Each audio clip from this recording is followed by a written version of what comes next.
மாதிரி லீடர்ஸ், வேற மாதிரி பார்ட்டி, கண்டினியூஸ்லி அதை மூவ் பண்ணிக்கிட்டு வந்துகிட்டே இருந்தார்.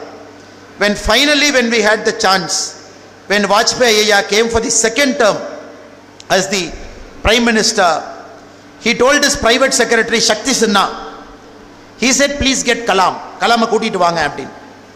That point of time they took about 6 hours to trace Kalam Ayya because he was somewhere roaming in northeast India. Finally Kalam Ayyaவை பிடிச்சி கூட்டிட்டு வர்றாங்க. when he came and met Atal Bihari Vajpayee ji, Vajpayee அவங்க ஒன்று தான் சொல்றாங்க, பட்டாக்கா சோர்னா ஹே அப்படிங்கிறார்.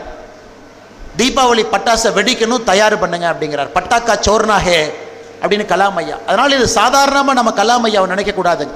த whole spectrum of strategic defence travel பண்ணி American pressure எத்தனையோ நாட்கள் இருந்த பொழுதும் கூட அதை நாம் வாஜ்பாய் அவனுடைய இரண்டாவது டைமில் உங்களுக்கு தெரியும் 6th April 1998 Pakistanis tested surface to surface missile Gauri. So we had lot of pressure because Gauri missile was able to travel 1500 km with a 700 kg warhead. So Delhi, Mumbai, Kolkata, Chennai எங்கேயா இருந்தாலும் கூட ஒரு Gowri missile பாகிஸ்தானுக்கு போக முடியும். It was very very important, that test cannot fail. அந்த போக்ரான்ல நம்முடைய test what Kalam Ayya did 1998 in the month of May, 2 tests we did, அது ஃபெயில் ஆகிறதுக்கு வாய்ப்பே இல்லைங்க. it has to only succeed. அது ஃபெயிலே ஆகக்கூடாது, சக்சஸ் மட்டும்தான் நம்ம நாடு எதிர்பார்த்தது.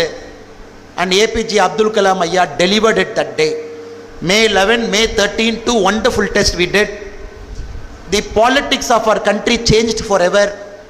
The strategic deterrence of our countries changed forever. The politics of Southeast Asia changed forever. The politics of India, China, Pakistan changed forever. அதனால் இந்த மணி